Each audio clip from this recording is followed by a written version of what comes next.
Running, jumping, leaping towards love. A Miraculous Ladybug fanfic. Part 1.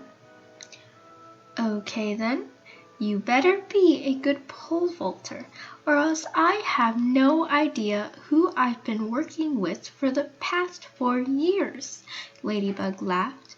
She sat at the ledge of a rooftop, watching her partner animatedly talk.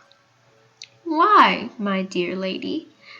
I am not, he said, holding his baton on his shoulders the way you would put bars on your shoulders when lifting. Ladybug raised her brow, able to see through Chat Noir's little joke. Really? I find that hard to believe. Chat Noir laughed and sat down next to Ladybug. Actually, I'm quite good at it. Flashing a smile, he threw an arm around Ladybug's shoulder. Ladybug laughed and shrugged off his arm. She playfully rolled her eyes, making Chat Noir laugh. Anyways, how are your grades? She asked. As I've said before, they are good. My guardian would be rather angry with me. He laughed and threw back his messy hair. Ladybug slightly frowned. She was smart, she was perceptive, and she knew Chat Noir. She knew that laugh, well, it hid a lot of sorrow, that behind the smiling face held a crying eyes for help. It had been 4 years since they had become partners, and at this point, she could read Chat Noir in a heartbeat. Close to 6 months ago, Ladybug decided it was okay to talk about their civilian lives, or at least Chat's. Ladybug could handle hearing the details of his life without getting too curious.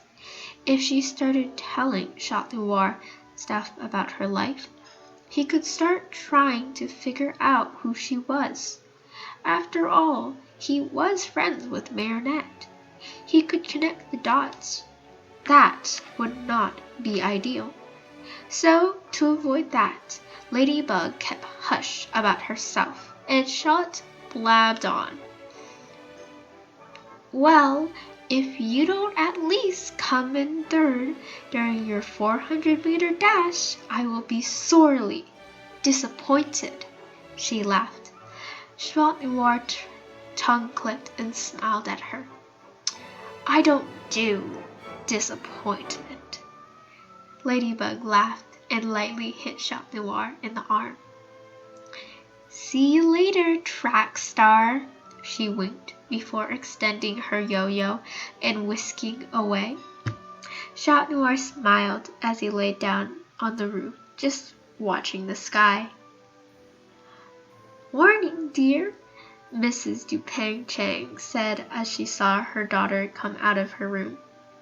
Good morning, Mom, Marinette said, giving her mother a kiss on the cheek. Are you ready for the first meet of the season? Marinette spun around in a circle of joy on her face. Oh yes, I'm so excited, she gleamed. Her eyes shone and her smile widened, thinking of beating people in the 100-meter dash. Well, I hope you have fun and run fast. It's so wonderful having a track star in the family. Her mother took a sip of her coffee and gave her daughter a hug. I wish I could come, Sabine said, her eyes turning down. Marinette shook her head and hugged her mother back. Mom, it's okay. You have a job. I understand. Sabine's face broke out in a smile. How did I get so blessed with such an amazing daughter? Sabine smiled. Marinette giggled, saying, You raised me. Hey dudes, are you all ready for your meets? Nino asked, giving Adrian a dap and hug. Kinda, Alia said.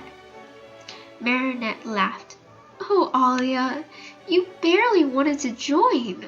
I had to convince you to sign up. Alia cocked an eyebrow. Well, I don't hang out with anyone else, so you bet I'm going to sign up to do this with my best friend. Marinette smiled and wrapped her arm around Alia's shoulder and stuck out her tongue at Nino, who gasped in mock hurt. What about me? He said in an overdramatic voice. Stole your girl who was mine in the first place. Marinette laughed. Suddenly, the shrill sound of a whistle was called, and the 4 students all turned towards the sound. All right, kiddos, get your bags, and we're headed to the first meet of the season, the track coach said. All of the track students filed into the locker rooms to grab their bags and changed last minute into their jerseys. Honestly, I never thought of you as a 7. I'd say you're a 10. Alia winked, causing Marinette to burst out laughing. You're 16? I can make your day, Sui, she shot back, making Alia clutch her stomach in laughter. If only Nino could see us now, the brown-haired girl giggled.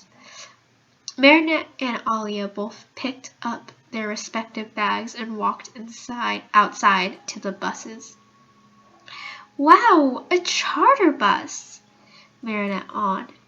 They're so cool, Alia said as she walked through the doors.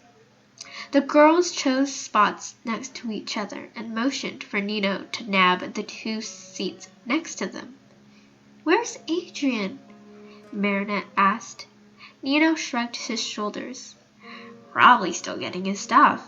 He went back because he said he left something, Nino said. Marinette nodded her head. Agrest? Where's Agrest? The track coach called. Nino, Alia, and Marinette all looked at each other. It had been almost 10 minutes and Adrian still wasn't back. Mister? Adrian probably still is in the locker room. He said he left something there. I can go get him, Nino said loudly so the coach at the front of the bus could hear him. Go ahead, he said, not looking up from his clipboard. Nino began to stand up, but stopped when Alia put her hand out. I have an idea, she smirked. An idea had formed in her head. Marinette's eyes widened. She knew that look. Alia had formed another plan to get Marinette and Adrian together. Oh, God, Marinette said, looking at her mischievous friend. Why don't you go and get him? Alia said, looking at Marinette with a grin. Yeah, you should probably go now. We don't want to be late, Nino said, joining his girlfriend's charade. Marinette sighed and got up and out of her seat, glaring at her friends, who just laughed. It's been 4 years. We should just give up, Marinette complained to Tiki in the empty hall. It's okay. You know that your friends just want to see you happy. Marinette sighed. I know. It's just I get all my hopes up and then it just doesn't work out and I'd rather just not deal with it, she said. That's understandable. It's gonna work out, I promise, Tiki said. Marinette smiled. She always had Tiki to help her feel better. Walking towards the locker room, Marinette grabbed the door handle to twist it open. Pushing open the door, she spotted Adrian just sitting there. Oh, hi, Adrian said, rubbing his neck awkwardly. We're leaving soon, Marinette said, who avoided looking at Adrian's shirtless body. He glanced around and put on his jersey quickly. Sorry, he said, picking up his bag. No, it's okay. I lose track of time a lot too. She smiled, still avoiding eye contact. The two silently walked back to the bus and sat down in their seats. My man, Nino said as he spotted the blonde. Adrian smiled at his friend. Alia nudged Marinette, who just laughed and pushed her back. Buckle up, kids, it's time to go, the coach said, and the bus started going. Marinette couldn't stop thinking during the bus ride, because right as she opened the door to the locker room to get Adrian, she saw a black blur whoosh into the bag, and it looked a lot like Plagued.